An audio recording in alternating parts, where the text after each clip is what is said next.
Welcome to Student Alliance channel. Shahrukh here again from Student Alliance team. Now, in this video, I'm going to talk about certain features of MyView board. So you've already seen in the previous video how you need to log in and how you need to use your companion app on the phone and get onto the MyView board application. Now, if you click this icon here, you will be able to see magic box that has number of features. One of them being the YouTube feature, which is ad-free. Imagine you are taking a video for your students and you're talking about something and you get an ad-free option here.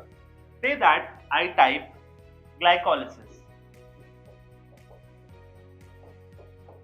As soon as I type the video, you will see a list of videos that are there, and if I click on something, I will directly get the video. I just need to click on play and the video is played without any advertisement, right? So this removes the distraction of students. In this video, we will study about the process of glycolysis. The word glycolysis is made up of two words. The word glyco means glucose.